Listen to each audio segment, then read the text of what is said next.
Барлықтарыңызға сәлем достар. Бүгін сіздерге өте дәмді тағам кешкі асқа және де жанына осындай жеңіл әрі пайдалы салаттың рецептімен бөлісемін.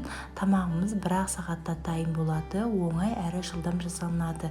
Бізге қажетті заттар: бір үлкен пияз, бір ас қасық ұн, жарты ас қасық томат пастасы, сәбіз, ет және соя соусы.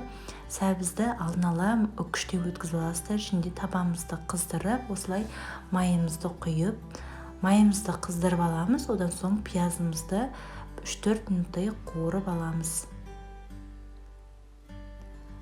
Пиязымызды жақсылап қуырып болғаннан кейін етімізді қосамыз.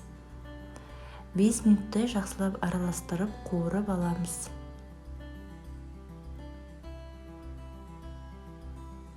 Қуырып болғаннан кейін сәбізді үкіштің майда көзінен өткізсеңіздер өте керемет болады. Одан соң сәбізімізді қосып, тағы да 2-3 минут қуырып аламыз. Сәбізімізді қуырып болғаннан кейін ұнымызды қосамыз, яғни подливтеріңіз қою болу үшін қосамыз. Араластырамыз да томат пастасын қосамыз. Араластырамыз. Одан соң бір ас қасық толтырмай соя соусын қосып жібереміз. Сонда подливтеріңіздің түсі әдемі болып шығады. Одан соң осы подливтің бетін жауып тұратындай етіп су қосамыз. Жарты шай қасық тұз немесе Қытай, яғни кристальный тұз дейді, соны қосамыз. Одан кейін осыдан лавр жапырағын қоссаңыздар болады. Мінекей бұл жерде уже подливіміз дайын, қою, өте дәмді болып шықты. Енді салатымызға сәбізді, қызылшамызды, капустамызды осылай соломка, яғни жіңішке ұзын етіп турап теркадан өткізіп аламыз. Өте оңай, жылдам дайын болады. Осындай заправка бар, свежий салаттарға қосатын.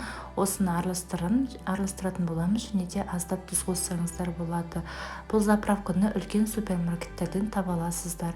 Жақсылап араластырғанда қолдарыңызбен мышқылап тұрып араластырып жіберіңіздер. Салат жеңіл, оңай, пайдалы салат. Мінекей тамағымыз дайын болды. Гарнирге күріш, макарон өздеріңіздің қалауларыңызға қарай әртүрлі етіп пісірсеңіздер болады. Жанына салатты салып, тағамдарыңызды ұсынсаңыздар отбасыларыңызға ұнайды деген ойдамын. Барлықтарыңыз жасап көріңіздер, және де видеоны соңына дейін қарағандарыңызға рахмет. Лайк басып, комментария қалдыруды ұмытпаңыздар. Менің YouTube арнама тіркеліп, жанында тұрған қоңырауша белгісін белгілеп қойыңыздар. Барлықтарыңызға ас болсын.